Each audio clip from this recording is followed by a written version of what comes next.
Hello everyone. A lot has happened since I installed the transom in the last Project Glastron video. In this entry, I'll show you how I kept momentum going by cutting out my stringers and bedding them with fiberglass putty.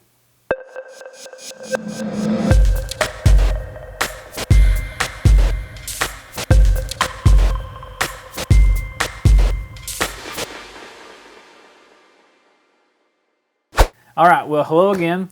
And before I get started, let me do one quick thing here. To all you new subscribers out there, a big thank you for joining. And welcome to Minkville. So, alright, getting into this entry.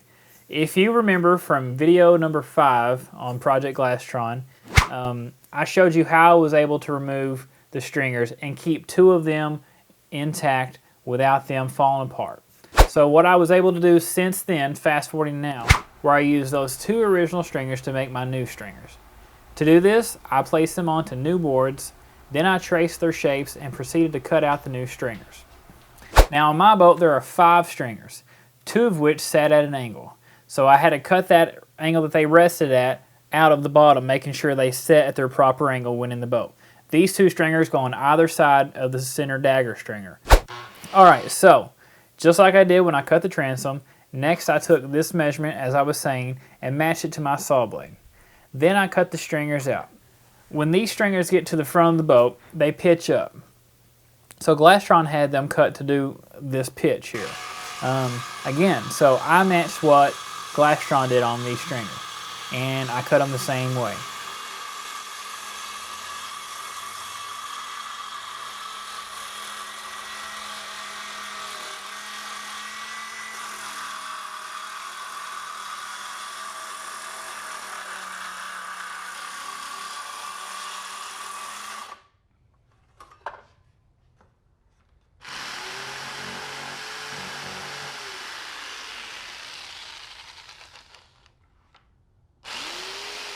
Now the next 2 to cut were the outer stringers, which sit flat without an angle on the bottom. So I made quick work of cutting these and can move on to the next task.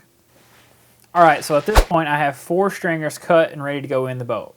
But before I could install them, I had to cut little 1/4 inch foam squares for these stringers to set on. So when they're sitting in the boat, the 1/4 inch foam piece could go between it and the hull of the boat.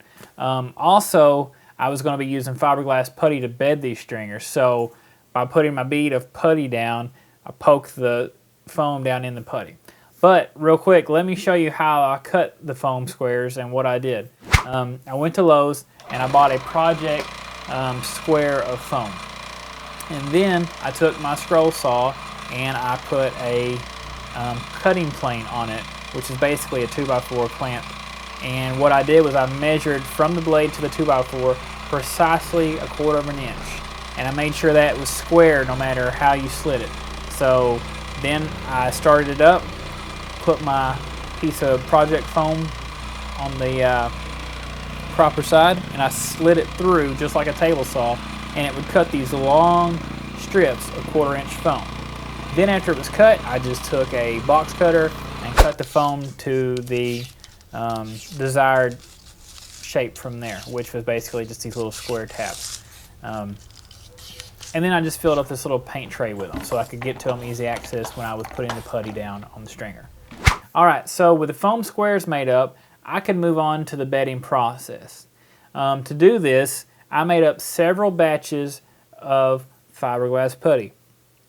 Now, I showed you in a previous video how I make my putty. If you need to refer back to that, here's a link real quick. Looking back, it seems like I made a few 64-ounce batches and a few 32-ounce batches. The 64s were for the main 2 big stringers that I was telling you about that sit at the angle. Reason I made up a couple for that, obviously they're a little bit bigger stringers in length. Also, they took a little bit more putty for the sides where I was trying to go ahead and have that nice curve on either side, so that when I would go to do my fiberglass wraps later, I would have a good surface and I wouldn't have these sharp edges at the bottom. So anyway, I went ahead while I was doing the bedding to make sure I added a lot more putty to get that nice curve that I was looking for. So anyway, back to the bedding process. Quick little tip here. I used a gallon Ziploc bag to put my putty into. Once it was in the Ziploc bag, you seal off the top, and you'd kind of cinch it down, rolling it down a little bit, get the putty all on one side, and you'd cut the corner off, making basically a pastry bag. But in our case, it's a fiberglass putty bag. This was a lifesaver. As you can see here, whenever it came time to actually put the putty down, I could just kind of make my line just like you're using a caulk gun and do the exact same method. Go ahead and make your long bead of putty, filling it in everywhere you need it to go. Then after that, I went back and I tucked in those foam squares that we just made a minute ago. Put those out. I just spaced them, kind of using your own judgment here, but I just did it every so often, every so many inches, just until I was comfortable. Then I put down the first stringer. Oh, but real quick, let me show you here. I made a jig so that I could mount the stringer to whenever it was installed. What I mean here is I took a clamp and I clamped it to this jig so that it would dry straight up and down like it needed to be. To do this, I didn't shoot the video of me making it, but I basically just took a piece of scrap wood, measured the boat hole on the top, marked it where it needed to be cut, and then it just kind of slid down over to the hole, and it was a good rigid surface. And then I squared up some other scrap wood for the verticals here that I was able to clamp to. So anyway, oh, and I should note that for the back side of this boat, I was able to use one of the original bulkheads to kind of help hold it up too and get me the space that I needed. So the front jig, as you just saw, was giving me the right space up front, and then in the back I used an original bulkhead to space out. Alright, so as you can see, I did the port inner stringer first, and once its fiberglass putty kicked off, I moved on to the starboard inner stringer. This is where I was talking about using that bulkhead to kind of help keep it vertical. Then the two outer stringers followed. Now as you can see, I was also making the fillets along the sides of the stringers. To do this, I used a combination of spatulas and a pack of plastic spoons that I bought at Fred's Super Dollar. To create a nice curve that I talked about earlier, these two tools made that task pretty easy. The spoons kind of gave me that nice curve, and then I would use a spatula to kind of clean up any excess putty that kind of got away from me. Okay, so a few days later, after all the fiberglass putty had kicked off and hardened and had really set up, I took the jig out, I took the bulkhead out of the back, and then I had to proceed to removing the center dagger stringer. If you remember from an earlier entry, when I removed all the stringers the first time, I purposefully left the center dagger stringer.